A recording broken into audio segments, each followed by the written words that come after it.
We must not grow numb to the overwhelming losses of our time. Where we feel our grief can be here in this time. Here we can begin to repair that which is broken within our neighborhoods and our families. In this time, in this place, we tie these purple ribbons on our trees to symbolize our grief, to recognize the suffering, and to place forward our hope to unify. Hear this letter from Dr. Gretchen LaSalle. For those who put their lives on the line to care for and protect others, be they medical or otherwise, it is hurtful to see some so blatantly disrespect the sacrifice by refusing to follow even the simplest of public health guidelines. When did we become so selfish? When did we forget that none of us have achieved our place in life without the support and care and sacrifice of others? We are our brother and sister's keepers. Our actions or inactions have meaning and repercussions. We can choose to act in ways that create ripples of kindness, humanity, generosity, and respect. Or we can choose to act with ourselves only in mind, sinking from the lead weight of our own hubris and isolation. My prayer would be that we remember our place in the human community and that we do our best to always be in service to others. In big ways or small, each of us can be a healer, a teacher, and a peacemaker. All it takes is love and intent. Again, that was from Dr. Gretchen LaSalle. And now we hear from the Reverend Jim Casterlang, who is recovering from COVID. And Well, Jim, I'm thank going you. to hold on Yeah, while I turn up the volume and place you closer sure. to, there you go.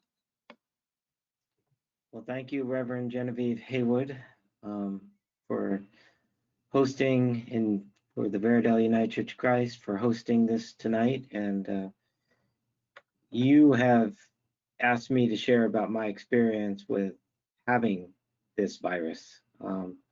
So I'm not gonna make any judgmental statements about what's going on out there in the world or anything like that. I'm going to just talk about what I've experienced.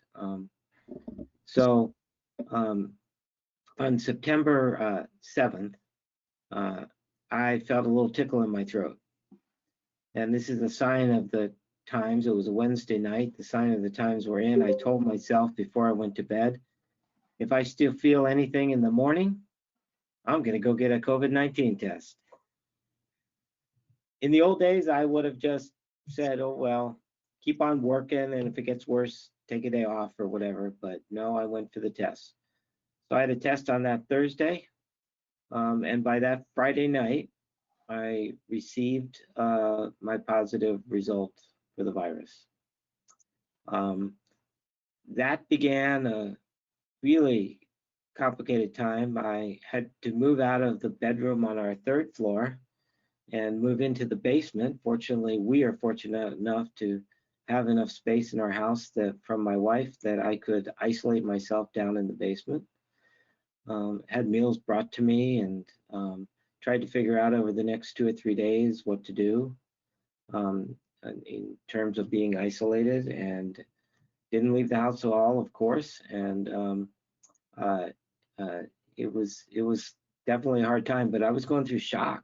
How did I get this? Because then I wrote out, I went back 2 weeks, every contact I thought I had, which is, I think, one of the learnings out of this. We don't even realize, even when think we're not doing a lot, how many connections we have with people out there, which from my faith point of view, I tend to think of as a good thing. But now I was thinking about every person and who could have given it to me, right? Because I'd been so careful and I'd followed all the rules.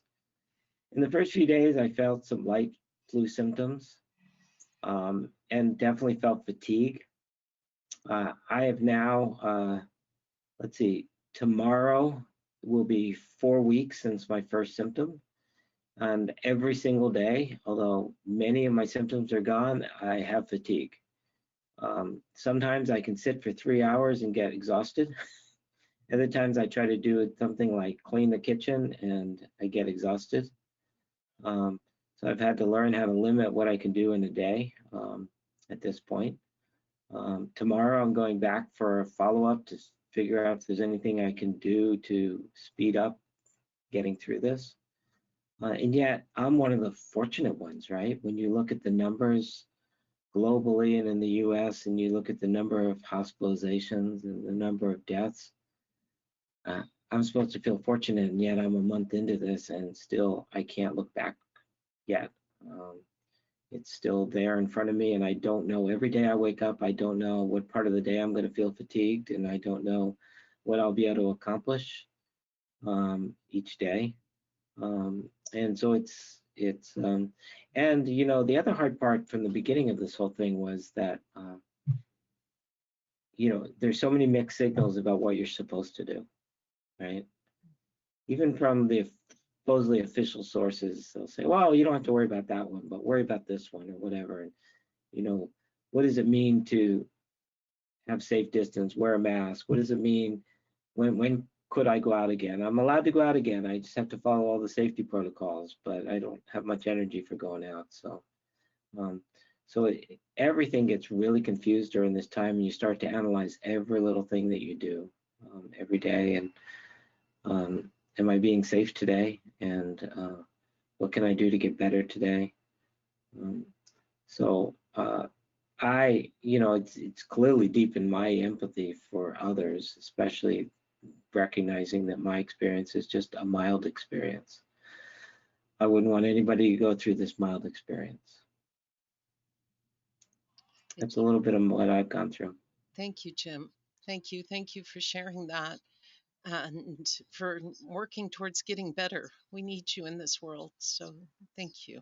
Thanks. And for everyone on GoToMeeting, I am recording GoToMeeting. For those on Facebook, if you can hear me, I'm learning that some can't, it's not working well enough, the Facebook link. So what I'll do is post our GoToMeeting recording afterward if we don't get the Facebook back up.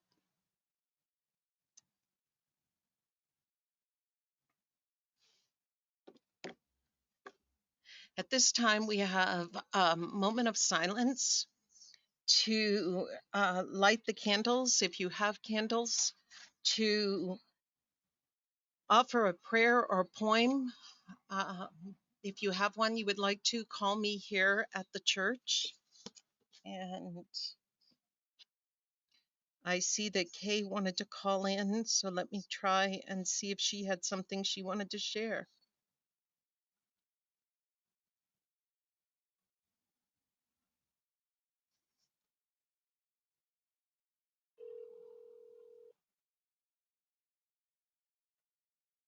I brought a poem thinking about what might, thank you, Jim, what might be a poem. And if you do also have a poem, just let me know and I'll open up for those who are on GoToMeeting, and others can give me a call, or those who are here, if you have something you want to share, let me know.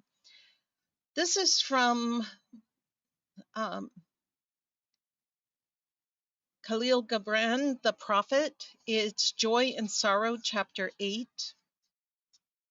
And I thought perhaps this might have meaning for us. Then a woman said, "Speak to us of joy and sorrow." And he answered, "Your joy is your sorrow unmasked. And the selfsame way from which your laughter rises was oftentimes filled with your tears. And how else can it be? The deeper the sorrow carves into your being, the more joy you can contain.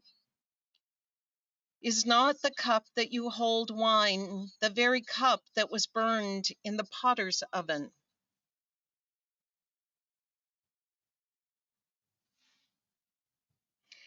And is not the lute that soothes your spirit the very wood that was hollowed with knives?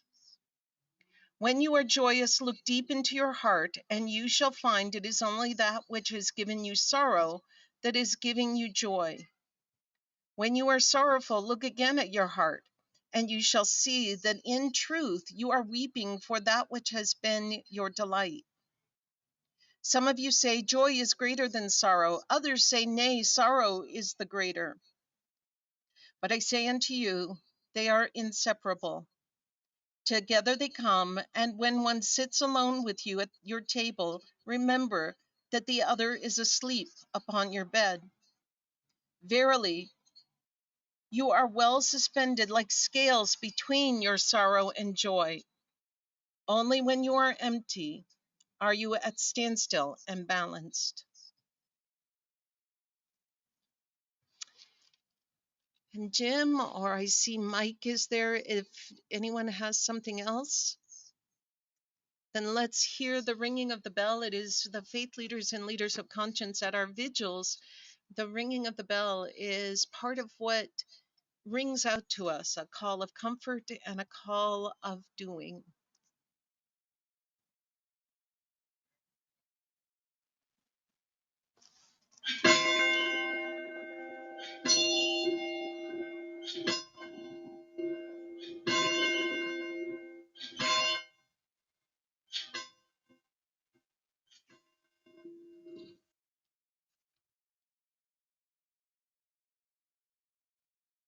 And Jim, if you'd give us some closing words.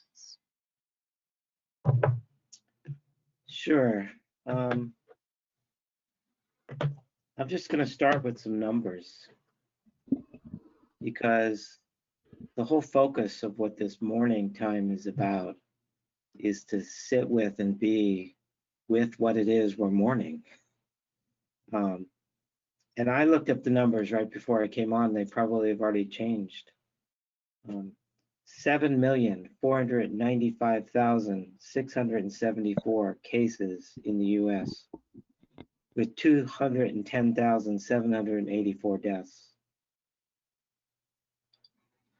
Globally, 35,675,704 cases, and deaths 1,047,220. Mourning starts with not running away from those numbers, but seeing a real human being with each one of those. Now, for my faith tradition, a passage in our sacred texts talks about how suffering produces endurance, and endurance produces character, and character produces hope, and hope does not disappoint.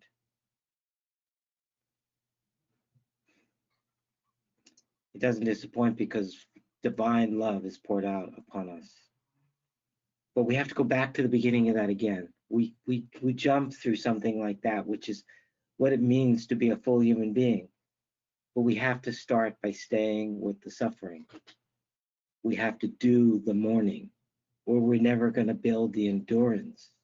If we don't stay with the mourning and really let it be in part of our bones, mourning for ourselves, mourning for every person affected by this, then we won't build the endurance that we need to build the character we need to produce the hope we need for a better world. And so all of this month, as part of this Mourning Project, go forth from here, stay in the mourning, and be ready to experience the endurance that it will build in you and strengthen your character so that you can produce the hope that we all need. We go in the hopes for healing, but we start now by staying with the mourning. Amen. Amen. Thank you, Jim. Invite those who are not here that you are welcome to come to our church at any time to hang your purple ribbons throughout this month. Go in peace. Thank you.